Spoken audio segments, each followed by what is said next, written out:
तो आज हम बात करेंगे इलेक्ट्रिक फील्ड की। Electric field due to a point charge, electric field due to a line charge और electric field due to a ring charge. ठीक है, लास्ट लेक्चर में हमने इलेक्ट्रिक फील्ड के बारे में थोड़ा बहुत पढ़ा था।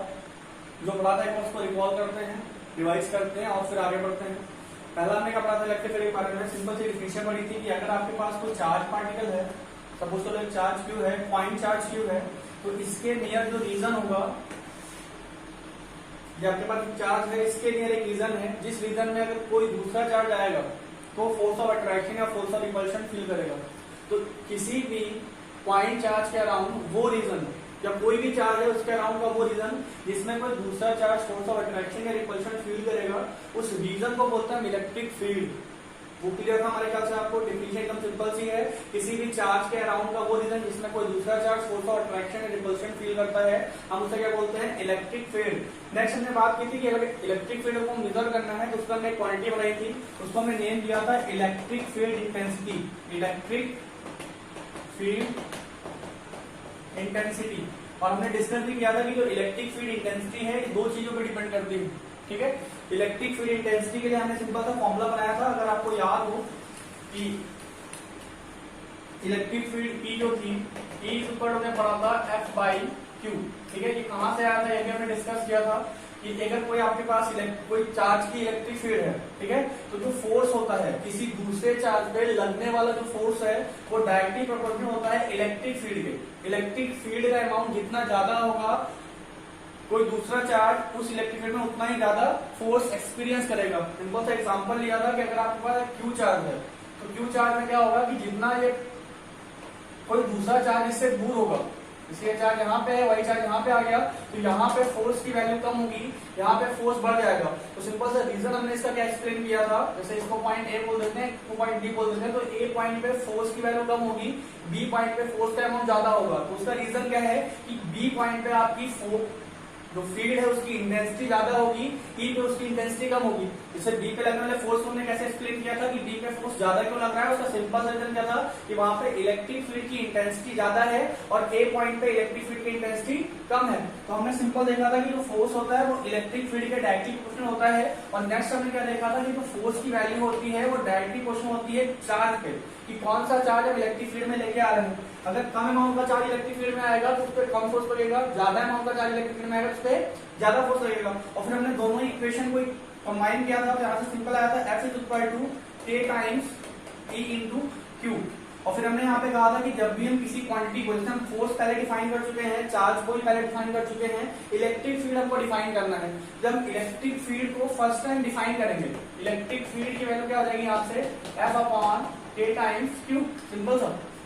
और इलेक्ट्रिक फील्ड को हम फर्स्ट टाइम डिफाइन कर रहे हैं, तो हमने कैसे किया था कि we called electric field 1 newton पर coulomb when a unit charge experience a 1 newton force. अब सिंपल क्या है कि अगर आपके पास 1 कूलम का चार्ज है और वो 1 न्यूटन का फोर्स एक्सपीरियंस कर रहा है at any point, we called electric field 1 newton पर coulomb when a unit charge experience 1 newton force at a point.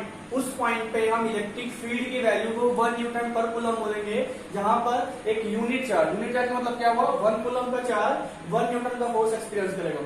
ठीक है, तो सिंपल हमने डिफाइन किया था। अगर यहाँ पे वही वैल्यूज पुट करता है, तो अगर 1 न्यूटन पर कूलम पुट करता हूँ, यहाँ पे 1 न्यूटन पुट करता हूँ, कांस्टेंट हो गया आपका, और 1 कूलम पुट करता हूँ, तो मेरे ख्याल से सारी चीजें क्या हो जाएगी, के की वैल्यू सॉल्व करने पे हमको 1 मिलने वाली है। तो सिंपल यहाँ से जो E बनेगा, E का फॉर्मूला क्या हो जाएगा, सिंपल सा F बाई Q। तो हमने इलेक्ट्रिक फील्ड ये डिफाइन की हुई थी।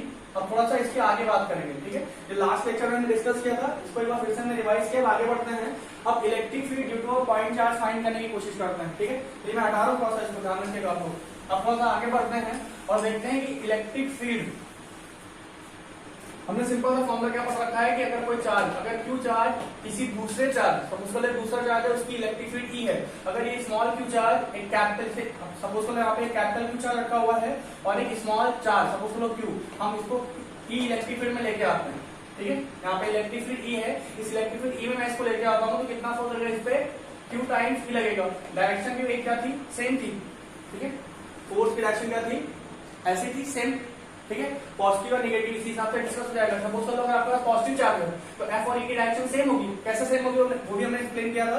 ये क्यू चार्ज है, इस पे कितना फोर्स लगेगा, इस डायरेक्शन फोर्स लगेगा। अगर ये पॉजिटिव होता है और ये भी पॉजिटिव है तो उसको रिपल करेगा ना बाहर की तरफ, तो इलेक्ट्रिक फील्ड कैसी होगी, इस डायरेक्शन में। अब सपोज करो अगर ये नेगेटिव होता है ये चार्ज तो क्या करेगा, इसको अट्रैक्ट करेगा, तो इलेक्ट्रिक फील्ड कैसी हो जाएगी, इस डायरेक्शन में जाएगी। ठीक, अब वही जो अगर ये चार्ज नेगेटिव होता, अगर ये चार्ज नेगेटिव होता तो फोर्स ऐसा होता, तो वहां पे नेगेटिव हो जाता है। ठीक है, तो वो एकदम क्लियर होगा, उसमें कोई डाउट नहीं होगी आपको। अब थोड़ा सा आगे बढ़ते हैं इसमें। Electric field due two point charge की बात करते हैं तो हमने सिंपल पढ़ रखा है कि अगर आपके पास कोई इलेक्ट्रिक फील्ड ई है, उसमें चार्ज क्यू आता है तो उसमें फोर्स ये लगता है। ठीक, अब सपोज कर लेते हैं let E is made by a charge या अ सोर्स चार्ज कर लो, यहाँ पे सोर्स चार्ज क्यू। ठीक है, तो यहाँ पे क्या हो जाएगा, सिंपल जो फोर्स लगेगा क्यू पे वो कितना हो जाएगा, Q times Q upon 4 pi epsilon naught R square. ये आपका फोर्स का मैग्नीट्यूड हो जाएगा, सिंपल सा। ठीक है, वेक्टर हटा दे रहा हूं, मैग्नीट्यूड की बात करता हूं। तो हमने क्या देखा कि जो फोर्स मिलेगा वो कितना हो जाएगा, Q times Q upon 4 pi epsilon naught R square हो जाएगा। अब इसको इक्वेशन 2 बोल देता हूँ और इसको इक्वेशन 1 बोल देता हूँ और दोनों को कंपेयर करता हूँ। तो अगर दोनों को कंपेयर करूंगा तो सिंपल क्या मिलेगा आपको, यहाँ पे ध्यान दीजिएगा, Q times E is equal to Q times Q upon 4 pi epsilon naught R square. ये हमने आर डिस्टेंस की बात की है।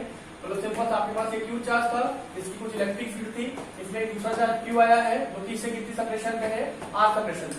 ठीक है, तो वहां पे क्यू से क्यू क्या हो जाएगा, कैंसिल हो जाएगा और हमको देखिए क्या मिलेगा, ई की वैल्यू मिलेगी। ई मतलब इलेक्ट्रिक फील्ड का मैग्नीट्यूड मिलेगा। इसको हम इलेक्ट्रिक फील्ड बोल रहे हैं। ठीक है, लेकिन है क्या है, इलेक्ट्रिक फील्ड इंटेंसिटी है, तो बार बार इंटेंसिटी लगा करके मैं सीधे इलेक्ट्रिक फील्ड बोल रहा हूँ। इलेक्ट्रिक फील्ड का मतलब क्या होगा, इलेक्ट्रिक फील्ड इंटेंसिटी की बात कर रहे हैं।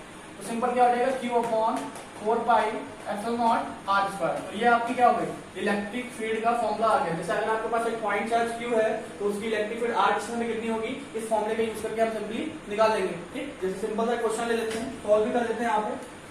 तो क्या बनेगा वो देखते हैं जल्दी से। कि अगर आपके पास सपोज कर लो 2 माइक्रोकूलम का चार्ज है और इससे 10 मीटर की डिस्टेंस पे हमको क्या फाइंड करना है, इलेक्ट्रिक फील्ड की इंटेंसिटी फाइंड करनी है। पॉइंट पी है, इस पॉइंट पी में हमको इलेक्ट्रिक फील्ड की इंटेंसिटी फाइंड करनी है। तो सिंपल क्या हो जाएगा, इलेक्ट्रिक फील्ड इक्वल क्या हो जाएगा, क्यू क्यू वैल्यू देंगे 2 माइक्रोकूलम तो 2 × 10 की पावर -6 आ जाएगा। ठीक है, अपॉन 4 पाई एप्सिलॉन नॉट और आर स्क्वायर कितना हो जाएगा 100 और 1 अपॉन 4 पाई एप्सिलॉन कितना होता है, सिंपल सा 9 × 10 to the power 9 × 2 × 10 to the power -6 upon 100। तो कितना आ जाएगा यहाँ से 9 टू द 18 हो जाएगा और 10 की पावर 9 और -6 मेरे ख्याल से आ जाएगा 10 टू द पावर 3 और अपॉन से क्या हो जाएगा 100।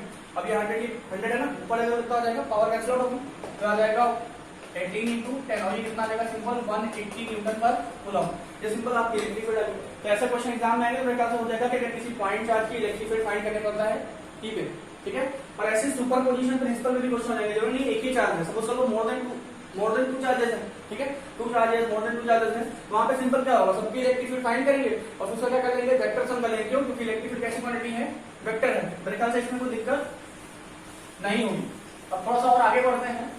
जो आज का इंपॉर्टेंट पार्ट है वो electric field due to line charge है और electric field due to ring charge है। ठीक है, तो जैसे हमने जब फोर्स वाला कॉन्सेप्ट पढ़ा था तो हमने लीनियर चार्ज की बात की थी कि चार्ज जरूरी नहीं है कि हमेशा पॉइंट पे कंसेंट्रेटेड हो। ठीक है, पॉइंट लाइन पे भी डिस्ट्रीब्यूटेड हो सकता है। तो अगर आपका चार्ज जो है वो लाइन पे डिस्ट्रीब्यूटेड हो, सॉरी मैंने साथ पॉइंट बोल दिया, चार्ज अगर लाइन पे डिस्ट्रीब्यूटेड होगा तो सिंपल क्या हो जाएगा, जैसे आपने सपोज कर लिया आपके पास ये एक रॉड है, कंडक्टिंग रॉड है और हमने इसको क्यू चार्ज दे दिया। ठीक है, तो ये क्यू चार्ज क्या होगा, इस पे यूनिफॉर्मली डिस्ट्रीब्यूट हो जाएगा। अब अगर क्यू चार्ज इस पे यूनिफॉर्मली डिस्ट्रीब्यूटेड है, ठीक है, तो हमने यहाँ पे एक टर्म डिफाइन किया था लैम्डा, आपको याद होगा। लैम्डा क्या बोलते थे, लीनियर चार्ज डेंसिटी बोलते थे। अब सपोज करो आपका चार्ज रॉड है, इस चार्ज रॉड से x डिस्टेंस पे एक पॉइंट P है। इस पॉइंट P में हमको इलेक्ट्रिक फील्ड की वैल्यू फाइंड करनी है और हमको क्या क्या पता है कि जो लाइन से ये पॉइंट P क्या है, x डिस्टेंस पे है और लाइन के जो एंड पॉइंट है वो समझिएगा कौन सा, लाइन के एंड पॉइंट φ1 और φ2 एंगल बना रहे हैं। मतलब हमको नोन क्या है, हमारे पास एक वायर है जिसकी लेंथ L है या उसकी लीनियर चार्ज डेंसिटी लैम्डा है, उससे x डिस्टेंस पे एक पॉइंट P है, मतलब x मतलब परपेंडिकुलर डिस्टेंस की बात करें, परपेंडिकुलर डिस्टेंस पे एक पॉइंट P है, उसके एंड पॉइंट जो है उस P पे φ1 φ2 एंगल बना रहे हैं। हमको क्या करना है, इस पॉइंट P पे इस लाइन चार्ज की वजह से इलेक्ट्रिक फील्ड की वैल्यू फाइंड करनी है। तो बहुत ही आसान तरीका है, सिंपल क्या करेंगे हम, एक आपको इस लाइन चार्ज है, एक पे एक स्मॉल सा पार्ट एज्यूम कर लेंगे, लेट कर लेंगे कि यहाँ पे जो फुट ऑफ परपेंडिकुलर है उससे एल डिस्टेंस अबव आपके पास एक डीएल एलिमेंट है। अच्छा, डीएल एलिमेंट काफी छोटा होगा तो उस पर जो चार्ज होगा कैसा होगा, पॉइंट चार्ज होगा। तो चार्ज ऑन डीएल एलिमेंट वो कहां से निकल आएगा, इस लैम्डा के हेल्प से। यूनिट लेंथ पे लैम्डा चार्ज है तो डीएल लेंथ पे कितना हो जाएगा, सिंपल सा लैम्डा टाइम्स डीएल।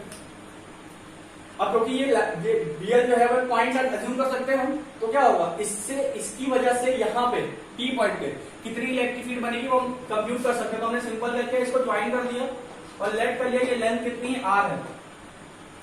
हमने क्या किया है, डीएल को पी से ज्वाइन किया और ये लेंथ कितनी मान ली है, ये आर मान लिया, और ये अज्यूम कर लिया है कि ये जो एंगल बना रहा है, जो आर वेक्टर है, मतलब डीएल और पी को ज्वाइन कर रहा है, वो फाई एंगल बना रहा है। ठीक, अब थोड़ा सा इसको हम सॉल्व करते हैं। यहां से डीएल की वजह से पी पॉइंट पे जो इलेक्ट्रिक फील्ड होगी, अब क्योंकि हमने इसमें पॉजिटिव चार्ज दिया है क्यों, तो इलेक्ट्रिक फील्ड कैसी होगी, आउटवर्ड होगी और स्मॉल होगी, तो मैं डी बोल दे रहा हूं। अब तो ध्यान देना, ये डी जो है आपके पास, जो डी आ रहा है इलेक्ट्रिक फील्ड, वो क्या है, यहां से कितना एंगल आ रहा है, फाई एंगल बन रहा है। ये एंगल भी कितना हो जाएगा, सिंपल फाई होगा ना, देखो वर्टिकली अपोजिट एंगल हो जाएगा, फाई ये फाई भी फाई हो जाएगा, सिंपल सा। तो अगर आपके पास कोई वेक्टर क्वांटिटी किसी एंगल पे वर्क करती है तो सीधा सा कॉन्सेप्ट क्या होता है, अगर कोई वेक्टर क्वांटिटी आपका किसी एंगल पे वर्क करती है तो वहां पे क्या करते हैं, हम कंपोनेंट यूज करते हैं। तो हम ये क्या कर रहे हैं, डी के कंपोनेंट कर लेते हैं। तो डी का एक कंपोनेंट आपका इधर आ जाएगा, डी का कॉस फाई, क्योंकि कंबाइंड कंपोनेंट है तो कॉस हो जाएगा, और एक सेपरेट बना लेते हैं डी का साइन फाई। थोड़ा सा एक बात और ध्यान रखिएगा, जैसे अगर आपके पास एल डिस्टेंस अबव यहाँ डीएल लाई कर रहा है तो एल डिस्टेंस बिलो भी डीएल लाई कर सकता है। तो सिंपल, अगर हम यहाँ से एल डिस्टेंस बिलो चले जाए और यहाँ पे डीएल एलिमेंट एज्यूम कर ले, तो अगर इधर का डीएल फाई का बना रहा है तो इधर का डीएल भी कितना बनाएगा, फाई तो बनाएगा, और इसकी डायरेक्शन कैसी होगी, इधर आउटवर्ड होगा, ये भी फाई एंगल क्या होगा। और अगर इस डी के भी हम कंपोनेंट करते हैं, थोड़ा ध्यान दीजिएगा, इस डी का भी अगर मैं कंपोनेंट करता हूं तो यहाँ पे क्या आ जाएगा, डी का कॉस फाई, और इसके अपवर्ड कैसा हो जाएगा, डी का साइन फाई। अब अगर आपको यहाँ पे दिख रहा हो कि ई क्या है, वेक्टर क्वांटिटी है, और ये वाला वेक्टर और ये वाला वेक्टर, ये दोनों कैसे हैं, ये भी डी साइन फाई है, ये भी डी साइन फाई है, तो दोनों इक्वल अपोजिट है, तो ये क्या हो जाएंगे, कैंसिल आउट, और ये वाले क्या हो जाएंगे, एड अप हो जाएंगे। तो सिंपल सी बात मैं कह रहा हूं कि जो लाइन चार्ज है, इस पे जितने भी डीएल लाई कर रहे हैं उन सारे डीएल के लिए कॉस कंपोनेंट क्या हो जाएंगे, कैंसिल आउट हो जाएंगे, सॉरी साइन कंपोनेंट क्या हो जाएंगे, कैंसिल आउट हो जाएंगे, और कॉस कंपोनेंट क्या हो जाएंगे, ऐड अप हो जाएंगे। तो भाई सिमिलरली मैं राइट कर देता हूं कि for every DL lie on line, for every DL lie on line having sign component of electric field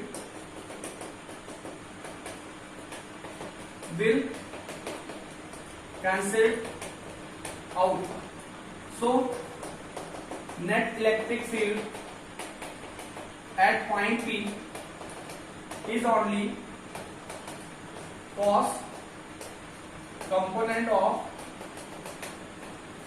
electric field, मतलब जितने भी डीएल लाई कर रहे हैं लाइन पे उनके साइन कंपोनेंट इलेक्ट्रिक फील्ड के at point P, sine to electric field at point P का लेना, एट पॉइंट पी, तो sine component of electric field at point P will cancel out, and net electric field होगी वो क्या हो जाएगी, due to only cos component होगी। तो सिंपल अगर मैं यहाँ पे कहूं कि अगर आपको यहाँ पे net electric field E find करनी, और ध्यान दीजिएगा यहाँ पर, तो ई फाइंड करना है तो जितने भी कॉस कंपोनेंट को मिलेंगे उनको ऐड कर लेना। तो ऐड करने का आसान तरीका क्या होता है, इंटीग्रेट कर लेना। तो सिंपल क्या कर लेते हैं, इसको हम इंटीग्रेट कर लेते हैं, किसको, डी के कॉस फाई को। और इंटीग्रेट कैसे करते हैं, जैसे आपको क्या पता है कि ऊपर फाई 1 तक है कंपोनेंट, नीचे फाई 2 तक है, तो भी देखो क्या है, ये आपका मिरर हो रहा है एंटी क्लॉकवाइज, ये कैसे जा रहा है क्लॉकवाइज। तो हम ले लेते हैं कि माइनस फाई 2, जैसे हम यहां से क्या आएंगे माइनस पे फाई 2, और ऊपर पे उसको पॉजिटिव ले लेते हैं, माइनस फाई 2 से फाई 1 तक इसको क्या कर लेते हैं, इंटीग्रेट कर लेते हैं, तो हमको क्या मिल जाएगा, नेट इलेक्ट्रिक फील्ड की वैल्यू मिल जाएगी। ठीक, तो थोड़ा सा इसको आगे सॉल्व करते हैं। तो इलेक्ट्रिक फील्ड ई की वैल्यू क्या हो जाएगी, सिंपल यहाँ पे माइनस का फाई 2 से फाई 1, और डी की वैल्यू क्या हो जाएगी, यहाँ पे डीएल जो चार्ज है वो लैम्डा टाइम्स डीएल है, लैम्डा टाइम्स रियल चार्ज हो गया अपॉन 4 पाई एप्सिलॉन नॉट, और यहाँ पे क्या आ जाएगा ये r का स्क्वायर, और साथ में क्या आ जाएगा cos का फाई। तो इतनी चीजें हमको पता है, ठीक है। अब यहाँ पे प्रॉब्लम क्या आ रही है कि लिमिट तो लगी है किस पे, एंगल पे, और वेरिएबल हमारे पास डीएल भी है और आर भी है और फाई भी, तीन चीजें वेरी करें यहाँ पे अगर ध्यान दें। जैसे जैसे जैसे आपका डीएल बढ़ता जाएगा ऊपर या नीचे की तरफ, फाई चेंज होगा, ये आपके पास एल चेंज हो जाएगा, तो डीएल चेंज हो रहा है आपके पास, और ये आर की वैल्यू भी चेंज होगी। तो यहाँ पे वेरिएबल तीन है, वेरिएबल कौन कौन से हैं, आर है, डीएल है और फाई है, ये तीन वेरिएबल्स है, और हमको सॉल्व करके इसको इंटीग्रेट करना है, और लिमिट हमारे पास किस पे है, एंगल के टर्म में है। तो हमको क्या करना पड़ेगा, जितनी भी क्वांटिटीज है हमारे पास वेरिएबल में आर डीएल, इनको फाई के टर्म में राइट करना पड़ेगा। तो फाई के टर्म में राइट करने के लिए मैं सिंपल क्या किया, ये जो आपके पास ट्रायंगल था, ये ट्रायंगल मैं थोड़ा सा मार्क कर रहा हूं, तो देखिएगा ये जो ट्रायंगल है आपके पास, इस ट्रायंगल को कंसीडर करिए, इस ट्रायंगल से इनको सब चीज मिल जाएगी। जैसे इस ट्रायंगल में अगर हम एल और एक्स को रिलेट कर ले, तो एल कैसा है, वेरिएबल है, एक्स कैसा है, कांस्टेंट है, और ये फाई है आपके पास, तो तीनों का रिलेट हो जाता है। तो फाई और एल में रिलेशन मिल जाएगा, तो हम डीएल भी निकाल सकते हैं फाई के टर्म में। तो वही हम सोल्व करते हैं इसको थोड़ा सा आगे, ये मैं आपको क्लियर करूं। यहाँ पे क्या हो जाएगा, इलेक्ट्रिक फील्ड ई की वैल्यू हो जाएगी, हम इसको रिलेट करते हैं ट्रायंगल से। हाँ, यहाँ पे tan फाई ले लेते हैं, tan फाई में क्या हो जाएगा, ये परपेंडिकुलर हो जाएगा, ये बेस हो जाएगा, तो tan फाई क्या हो जाएगा, L अपॉन एक्स, L की वैल्यू क्या हो जाएगी, x का tan फाई। अब अगर थोड़ा सा ध्यान दें तो हमको L नहीं चाहिए, हमको क्या चाहिए था, DL चाहिए था, तो इसको डिफरेंशिएट कर लेते हैं विद रिस्पेक्ट टू फाई। यहाँ पे क्या आ जाएगा, DL अपॉन डी फाई की वैल्यू हो जाएगी x सेक स्क्वायर फाई, और यहाँ से DL हमको मिल जाएगा सिंपल सा x sec square phi D phi. तो हमारा डीएल तो मिल गया आपको, डीएल को तो हम फाई के टर्म में राइट कर लेंगे। अब क्या बचा हमारे पास आर, तो आर को भी इसी ट्रायंगल से निकाल लेते हैं। थोड़ा मैं इधर का इरेज कर रहा हूँ, ये लैंग्वेज इसको हटा दे रहा हूँ। और अगर मैं यहाँ से सिंपल सा, जैसे अभी हम एक्स और आर को रिलेट कर लेते, तो एक्स और बेस और हाइपोटेनस है, इसको रिलेट करने के लिए कॉस यूज कर लेते हैं, तो कॉस क्या हो जाएगा, कॉस फाई हो जाएगा आपका सिंपल सा base upon hypotenuse X by R, और यहाँ से जो आपका एक्स की वैल्यू आ जाएगी वो क्या हो जाएगी, आर का, सॉरी आर निकाल दूं मैं, आर की क्या हो जाएगी, एक्स का एक्स अपॉन कॉस फाई, तो क्या हो जाएगा एक्स का सेक फाई। ठीक, अब जैसे देखिए हमारे पास क्या था, तीन वेरिएबल थे, डीएल था, आर था और फाई था। तो देखो हमने डीएल को भी फाई के टर्म में राइट कर लिया और आर को भी फाई के टर्म में राइट कर लिया, तो बस ये वैल्यू यहाँ पे सब्स्टिट्यूट करते हैं, सॉल्व कर लेते हैं। यहाँ से इलेक्ट्रिक फील्ड जो बन रही है आपकी क्या हो जाएगी, E equal to minus phi two से फाई वन लैम्डा, डीएल की जगह पे आ जाएगा आपका एक्स सेक स्क्वायर फाई का, X sec square phi D phi, और नीचे आ जाएगा आपका 4 pi epsilon naught R square, तो आर स्क्वायर पे क्या आ जाएगा, X square sec square phi, और साथ में आपके पास है कॉस फाई। ठीक, अब यहाँ पे थोड़ा ध्यान दें तो सेक स्क्वायर फाई से सेक स्क्वायर फाई कैंसिल हो जाएगा, और इस एक्स से एक्स की पावर हट जाएगी। ठीक है, यहाँ पे क्या बचेगा, सिंपल सा, वो फिर से राइट करता हूँ, माइनस फाई टू से phi one lambda times cos phi D phi upon 4 pi epsilon naught X बचेगा। ये चीजें बचेगी। अब बस इसको क्या कर लेना है, इंटीग्रेट कर लेना है। ये कांस्टेंट लैम्डा 4 पाई एप्सिलॉन ये पूरा कांस्टेंट है, इस कांस्टेंट को निकाल लेते हैं बाहर। यहाँ पे जो इलेक्ट्रिक फील्ड बनेगी वो सिंपल क्या हो जाएगा, lambda upon 4 pi epsilon naught x, ये बाहर आ गया। और इंटीग्रेट किसको कर देना है हमको, कॉस फाई डी फाई को माइनस फाई टू से फाई वन के लिए आपको इंटीग्रेट करना है। तो इंटीग्रेशन क्या होता है कॉस फाई का, फाई फाई होता है ना, मैं यहाँ इंटीग्रेट कर देता हूँ। तो इंटीग्रल क्या है, कॉस फाई माइनस के फाई टू से फाई वन तक के लिए। तो कॉस फाई का सिंपल क्या होता है, साइन फाई, और लिमिट लग जाएगी माइनस फाई टू से फाई वन। अब यहाँ पे लिमिट पुट करते हैं, तो पहले फाई वन पुट करते हैं फिर फाई टू पुट करते हैं, तो क्या आ जाएगा, साइन फाई वन माइनस का साइन माइनस का फाई टू, और साइन माइनस थीटा होता है माइनस का साइन थीटा, तो सिंपल क्या हो जाएगा, sine phi one plus sine phi two.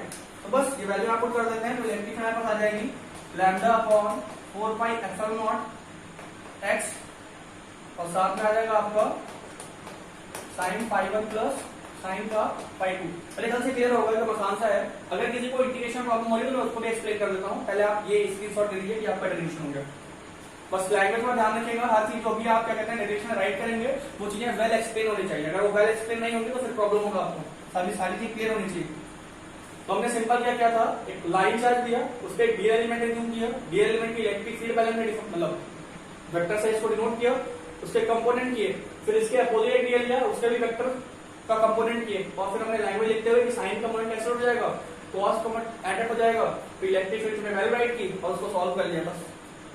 तो ये आपका सिंपल सा फॉर्मूला जो बनेगा वो ये बनेगा, इलेक्ट्रिक फील्ड में तो हमारे पास ये आएगी lambda upon 4 pi epsilon naught X और sin φ1 प्लस sin φ2। मेरे ख्याल से एनसीईआरटी में आपका क्वेश्चन भी है, तो ये डायरेक्शन आप समझ के रखेंगे तो आपका क्वेश्चन भी हो जाएगा एनसीईआरटी का। तो नोट डाउन कर लीजिए, स्क्रीनशॉट ले लीजिए। मैं थोड़ा सा उसका इंटीग्रेशन एक्सप्लेन कर देता हूँ आपको। तो मैं याद आ रहा हूँ थोड़ा सा, मैं इंटीग्रेशन की बात करता हूँ। एक बार इंटीग्रेशन एक्सप्लेन कर लेते जल्दी से। इंटीग्रेशन में क्या था, जब कोई इंटीग्रेट करना था -φ2 से φ1 के लिए cos φ2, तो हमने सिंपल cos φ d5 लिखा है यहाँ पे, d5 आप राइट कर लीजिएगा। तो यहाँ पे सिंपल क्या हो जाएगा, cos φ को पहले हम इंटीग्रेट करते हैं, यही कॉन्सेप्ट है ना। पहले क्या कहते हैं, लिमिट लगी हुई तो पहले जो भी आपको यहाँ पे क्वांटिटी गिवन है उसको इंटीग्रेट कर लीजिए। तो cos φ का सिंपल सा इंटीग्रेशन होता है, ध्यान रखिएगा sin φ। तो sin φ का इंटीग्रेशन हो गया cos φ का, और फिर हमने लिमिट लगा दी -φ2 से φ1। और जैसा पता है ना, पहले अपर लिमिट पुट होती है फिर लोअर पुट होती है, बीच में साइन माइनस का होता है, तो वही हमने किया। साइन पहले φ1 पुट कर लिया, यहाँ पे साइन φ1 हो गया, फिर माइनस साइन लगाया, और यहाँ पे फिर φ2 पुट किया तो क्या आ गया, माइनस का साइन φ2। अब यहाँ पे क्या है, साइन माइनस थीटा होता है, माइनस साइन थीटा, क्या आ जाएगा साइन φ1 और प्लस साइन φ2। बस मेरे ख्याल से क्लियर हो गया आपको। बस यही इंटीग्रेशन वैल्यू में आपको पुट की थी। ये थोड़ा सा इरेज करता हूँ इसको मैं और फॉर्मूला राइट करता हूँ। फिर फॉर्मूला आप एक बार फिर से देख लीजिए और उसको आप याद भी कर लीजिए, क्योंकि डायरेक्ट फॉर्मूले में भी क्वेश्चन आपको मिल सकता है। तो जो हमारे पास इलेक्ट्रिक फील्ड मिली हमको, वो क्या मिली, lambda upon 4 pi epsilon naught x, साथ में क्या मिलेगा साइन φ1 और प्लस साइन φ2। अब यहाँ पे थोड़ा सा एक चीजें और हैं, स्पेशल केसेस हैं। जैसे आपके पास एक्स गिवन था, ये वायर की लेंथ एल गिवन थी। अब सपोज करो कि वायर इनफाइनाइटली लॉन्ग है। अब इनफाइनाइटली लॉन्ग का मतलब क्या होता है वो समझिएगा। सिंपल सा मतलब क्या होगा कि एल की वैल्यू काफी ज्यादा है किससे, एक्स से। अब अगर एक्स की वैल्यू से एल बहुत बड़ा है, जैसे सपोज करो एक्स एकदम पास में आ जाए, अब यहां से अगर कोई आदमी पूरे वायर को देखता है तो क्या लगेगा, उसके चारों तरफ मतलब उसके सामने सिर्फ वायर ही है और तो वो दिखेगा नहीं, इधर देखेगा जिधर तो वायर दिखेगा, इधर भी वायर दिखेगा। तो अगर एल की वैल्यू काफी ज्यादा है एक्स से, ठीक है, तो सिंपल सी बात क्या है कि ये जो एंगल होंगे φ1 और φ2 वो कैसे हो जाएंगे, 90 हो जाएंगे। तो ध्यान रखना, स्पेशल केस क्या है, स्पेशल केस क्या है आपका, if wire is infinitely long. तो सिंपल क्या बनेगा यहाँ पे, ई की जो वैल्यू हो जाएगी वो lambda times 4 pi epsilon naught x हो जाएगा, 2 पे 90 रख देंगे तो sin 90 प्लस sin 90, और sin 90 के लिए कितनी होती है 1, तो 1 प्लस 1 क्या हो जाएगा 2, और यहाँ से कैंसिल हो जाएगा, तो हो जाएगा लैम्डा अपॉन 2 पाई एप्सिलॉन नॉट एक्स। ये आपका इलेक्ट्रिक फील्ड हो जाएगा। और अगर कोई डायरेक्शन की बात करेगा तो डायरेक्शन कैसी है, हमने देखा था ना अभी, डायरेक्शन कैसे आ रही थी, सारे कंपोनेंट इधर ही आ रहे थे, ठीक है। तो डायरेक्शन क्या हो जाएगी, direction perpendicular to wire. Wire कैसा है, परपेंडिकुलर है आउटवर्ड, अगर पॉजिटिव होगा तो आउटवर्ड, नेगेटिव होगा तो इनवर्ड, तो वो आप कर लेंगे, उसमें कोई दिक्कत नहीं। तो मेरे ख्याल से ये कॉन्सेप्ट भी आपको थोड़ा सा क्लियर होगा। अब थोड़ा सा आगे बढ़ते हैं और बात करते हैं electric field intensity due to a charge ring. तो अगर मैं यहाँ पर रिंग लेता हूँ, सपोज तो रिंग क्या है, ऐसे आपके पास एक रिंग आपको दे दी गई। अब ये रिंग को थोड़ा हमने समझिएगा, थोड़ा सा रिंग का कॉन्सेप्ट।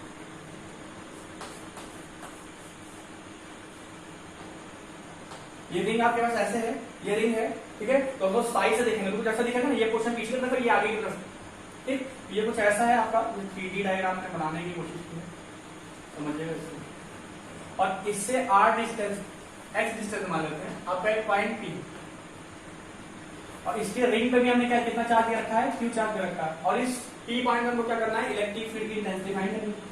तो इसका भी एकदम आसान सा तरीका है, उससे ज्यादा आसान पड़ेगा। तो हमने क्या किया, यहाँ पे डीएल एलिमेंट ले लिया, इस डीएल एलिमेंट चार्ज कितना हो जाएगा, लैम्डा टाइम्स डीएल हो जाएगा। इसको हम बोल रहे हैं कि चार्ज कितना है, dq, ठीक। अब हमने इसको ज्वाइन कर दिया, इलेक्ट्रिक फील्ड कैसी होगी, इसी लाइन के अलॉन्ग ऐसे आउटवर्ड होगी, क्योंकि हमने प्लस चार्ज किया ना तो आउटवर्ड होगी। मान लेते हैं कि ये जो डिस्टेंस है कितनी है, ये r, रेडियस r। तो इस डीएल के एलिमेंट की वजह से इलेक्ट्रिक फील्ड है वो डी की डायरेक्शन में हो। लेट कर लेते हैं ये कितना बना रहा है यहाँ पे 5। तो इस डीएल के डायगनली अपोजिट पे डीएल लाई करेगा, उसकी इलेक्ट्रिक फील्ड कैसी होगी, वो इस डायरेक्शन में हो जाएगी। फिर वही बात, अगर इस बार इसको लेंथ पे इंक्रीज तो ये एंगल 5 हो जाएगा, ये भी एंगल कितना हो जाएगा 5 हो जाएगा। अब हमें फिर इलेक्ट्रिक फील्ड किस पे कंपोनेंट काम करना है इलेक्ट्रिक फील्ड का, जो डी है वो किसी एंगल पे वर्क कर रहा है, तो सिंपल फिर इसके कंपोनेंट कर लेते हैं, परपेंडिकुलर पार्ट में डिवाइड करते हैं। तो इधर क्या आ जाएगा, बी का sin फाई सेपरेट कंपोनेंट इधर का आ जाएगा, डी का cos फाई। ऐसे इधर कितना हो जाएगा फिर प्लस डी का cos फाई, और इधर कितना आ जाएगा डी का sin फाई। फिर वही language, for every DL there exist a diagonally opposite DL, for every DL there exist a diagonally opposite DL. So at point P sin component of electric field will cancel out and cos component of electric field will add up। sin component cancel out हो जाएगा और sin वाला क्या हो जाएगा cancel out हो जाएगा और cos वाला क्या हो जाएगा ऐड अप हो जाएगा। तो सिंपल जो इलेक्ट्रिक फील्ड हमको मिलेगी नेट इलेक्ट्रिक फील्ड, जिसको हम E बोलते हैं, वो सिंपल क्या हो जाएगा इंटीग्रेशन ऑफ डी का cos फाई। वैल्यू पुट कर लेते हैं इंटीग्रल। अब यहाँ पे मैं लिमिट नहीं लगा रहा हूँ, ध्यान रखना, क्योंकि फाई चेंज नहीं हो रहा है, फाई चेंज नहीं होगा ना। अगर आपके पास ये रिंग है, सेंटर से पॉइंट है, तो सारे पॉइंट क्या होंगे सेम एंगल बनाएंगे ना। इस रिंग पे जितने भी पॉइंट लाई करेंगे वो सारे क्या होंगे इस पॉइंट पे सेम एंगल बनाएंगे। तो फाई वेरी नहीं कर रहा है, यहाँ पे लिमिट नहीं लगा रहा, और ना ही आपका आर वेरी कर रहा है ना ही एक्स वेरी कर रहा है, तो मैं यहाँ पे लिमिट नहीं लगा रहा हूँ, ध्यान रखिएगा। तो डी की वैल्यू क्या हो जाएगी, डी हो जाएगा आपका चार्ज मान लेते हैं डी क्यू था 4 पाई एप्सिलॉन नॉट, और ये डिस्टेंस कितनी थी इसको आर मान लेते हैं, तो आर कितना हो जाएगा स्मॉल आर, कैपिटल आर और एक्स का capital R square plus x square का अंडर रूट, और इसका क्या हो जाएगा स्क्वायर, और साथ में क्या है कॉस का फाई। यहाँ पे क्या हो जाएगा ई की value integral D Q upon 4 pi epsilon naught X square plus R square, और cos फाई कितना हो जाएगा, cos फाई हो जाएगा बेस अपॉन हाइपोटेन्यूज, तो आ जाएगा ये x अपॉन ये स्मॉल r की वैल्यू कितनी थी r square plus x square का अंडर रूट। अब थोड़ा सा ये लोग देखो सेम है ना, मल्टीप्लाई करें तो और साइड हो जाएंगे, तो इनको ऐड कर लेते हैं। और क्योंकि सब चीजें को dq को छोड़ के बाकी सब चीज कांस्टेंट को बाहर निकाल दो इस हिसाब से, तो आ जाएगा x upon 4 pi epsilon naught X square plus r square की पावर t/2। जैसे यहाँ पावर 1 थी, यहाँ पर 1/2 थी, तो 1 प्लस 1/2 सिंपल क्या हो जाएगा 3/2 हो जाएगा, तो 3/2 हो गया, और इंटीग्रल बाहर क्या जाएगा 3। अगर इस dq को इंटीग्रेट करना है तो सिंपल क्या हो जाएगा, ध्यान दीजिएगा इलेक्ट्रिक फील्ड क्या हो जाएगा x upon 4 pi epsilon naught X square plus r square की पावर 3/2। इंटीग्रेट करने मतलब क्या होता है सब ऐड करना, तो जितना भी dq चार्ज है सबने ऐड कर लिया, तो टोटल चार्ज q के इक्वल हो जाएगा ना, वही यहाँ पे q लिख देते हैं, और यही आपका क्या हो जाएगा इलेक्ट्रिक फील्ड का एक्सप्रेशन बन जाएगा। अगर आपके पास एक चार्ज रिंग है तो चार्ज रिंग की इलेक्ट्रिक फील्ड आपकी ये मिल जाएगी। मेरे ख्याल से चार्ज रिंग का कॉन्सेप्ट आपको क्लियर होगा, एकदम आसान सा है, बस थोड़ा सा एक दो बार आप देखेंगे एकदम क्लियर हो जाएगा। देखने से अच्छा है कि एक बार आप देखिए उसके बाद अपने आप से ट्राई करिए, एक बार अपने आप से कर लेंगे तो बहुत ही अच्छे से क्लियर हो जाएगा। अगर आप ये यहाँ सीख लेंगे तो ये आगे आपको मैथमेटिक्स में भी आपके काम आएगा। तो बस आज की क्लास यही क्लोज करते हैं, नेक्स्ट लेक्चर में क्या कहते हैं थोड़ा सा हम इलेक्ट्रिक डाइपोल की बात करेंगे। ठीक, thank you so much and God bless you.